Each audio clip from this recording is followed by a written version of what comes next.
We are now just 6 days away from Election Day, and already more than 53 million Americans have cast their ballots in early voting. Vice President Harris and former President Donald Trump are both on the campaign trail, making their final pitches to voters in several key battleground states. The vice president started her day in North Carolina for a campaign event in Raleigh. During the stop, she warned rallygoers of what she described as Trump's quest for unchecked power and the need to move on from his divisive rhetoric. We know we have an opportunity in this election to turn the page on a decade of Donald Trump, who has been trying to keep us divided and afraid of each other. We know that is who he is, but North Carolina, that is not who we are. Following the stop in Raleigh, Harris goes to Pennsylvania for a rally in the state's capital. From there, she'll travel to Madison, Wisconsin for a campaign event later this evening. For his part, Trump is also on the trail in some battleground states, many of them the same. He is holding a rally for voters in Rocky Mount, North Carolina, before closing out the day in Green Bay, Wisconsin. During his stop in North Carolina, the former president volleyed several hits at President Biden and Vice President Harris. He also responded to what the president and White House had to say about Mr. Biden's comments, where opponents said he called Trump's supporters garbage. My response to Joe and Kamala is very simple. You can't lead America if you don't love Americans. You just can't. And you can't be president if you hate the American people. And there's a lot of hatred there. Let's bring in now CBS News senior White House correspondent Weijia Jiang in Harrisburg, Pennsylvania. You see behind her, the vice president is going to be speaking this afternoon. They're all prepped and ready. So let's just start there, Weijia. What should we expect to hear from Harris as she looks to close out her campaign?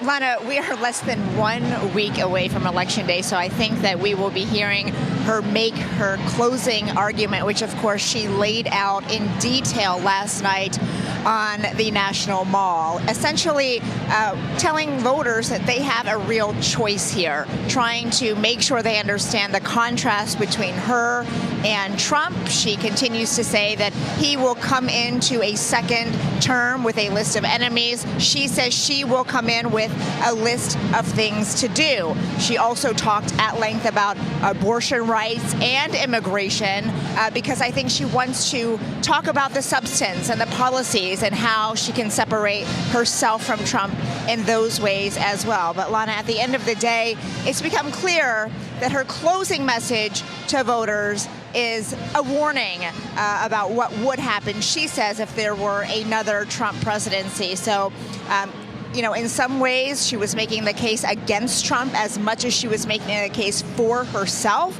And I expect we will hear much more of that here in Pennsylvania. And we did now in these final days, final hours, she's finding herself having to talk about racist comments that were made at a Trump rally and President Biden's response to those comments, things that she doesn't actually want to be talking about. So let's just go back and talk and let's set the stage for our viewers. There was this racist joke about Puerto Rico that was made by a comedian at Trump's Madison Square Garden rally over the weekend. Here's what he had to say. And just the other day, a speaker at his rally called Puerto Rico a floating island of garbage. Well, let me tell you something. I don't know the Puerto Rican that I know, or Puerto Rico, where I'm in my home state of Delaware.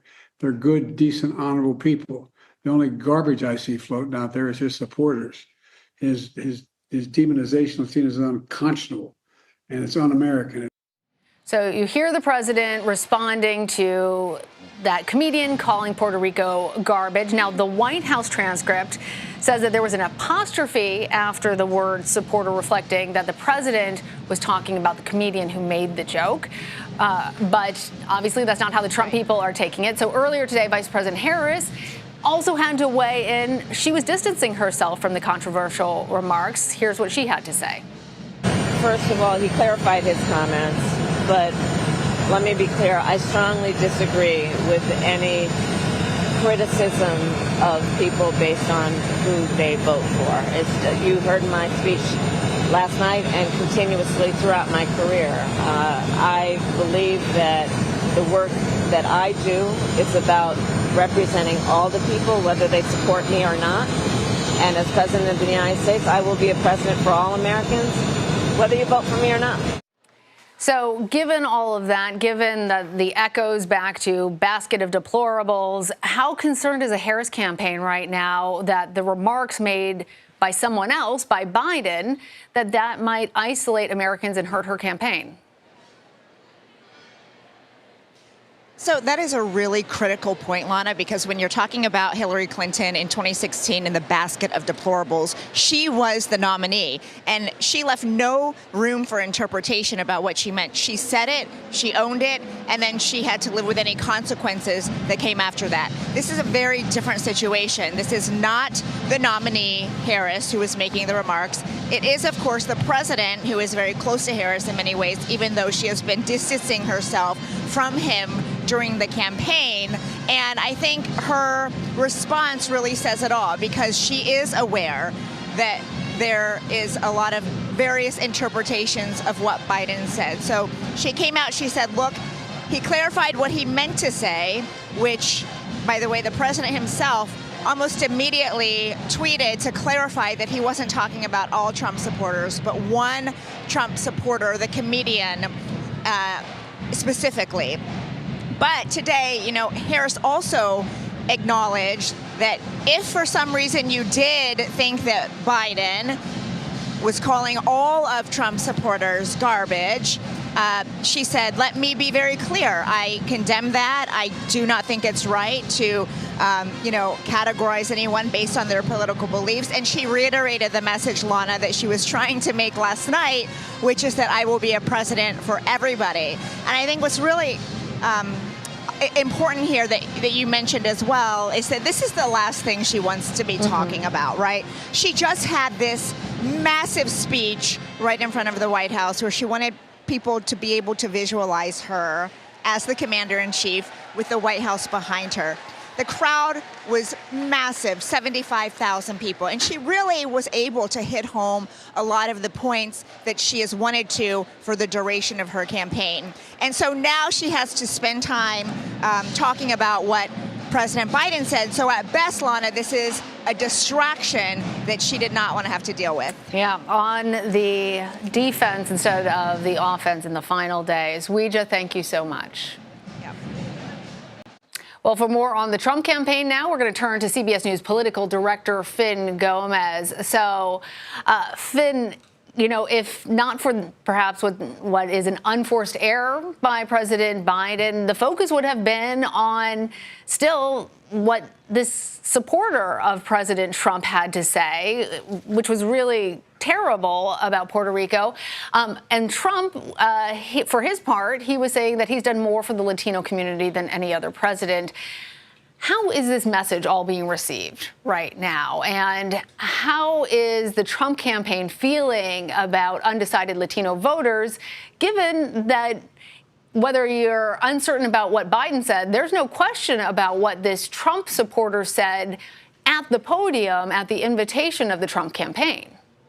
Yeah, Lana, when I spoke to a Trump source earlier in the week, they said that they were concerned that the backlash over this inflammatory, frankly, racist joke at Madison Square Garden would have legs, that it could have an impact in places maybe like Pennsylvania.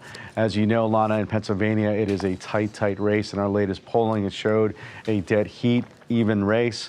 But in that state, in that critical state, where a little bit can go a long way. If you're looking at a couple thousand votes here, a couple thousand votes there, especially in that center part of the state, in that Latino corridor just north of Philly, they believe that this can have an impact there. This is what the Trump campaign source told me, but also the Harris campaign source within that campaign told me that they also felt that this could potentially move the dial. Look, we won't know until we know. We won't know until Election Day, until all the votes are counted.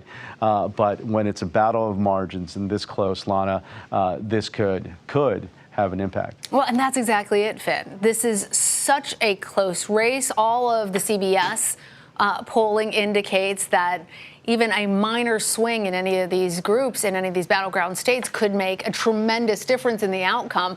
I'm just wondering if you've been talking to the Trump campaign about their internal polling and how they're feeling right now. Look, I've spoken to both campaigns about their internal polling, and what they're seeing is what we're seeing, Lana. What we're seeing is just a very tight, historically tight race. I mean, this is the closest race in modern political history, and at this point in the race. And so what you're seeing in internal polling and what you're seeing in external polling, including our own, is that in these key battleground states, those 7, it is absolutely a margin of error race. But also, if you look at where the candidates are campaigning, Lana, it just they're both going to North Carolina. They're both going to Wisconsin. They both feel that their presence there could make that difference. And so where they go is probably where they believe is either the closest or where they believe that they can move the needle. But it is historically a very tight race. All right, and we will wait to see exactly what America decides. Vin Gómez, Yes, thank you. 6 days. 6 days, Lana. We'll see you here.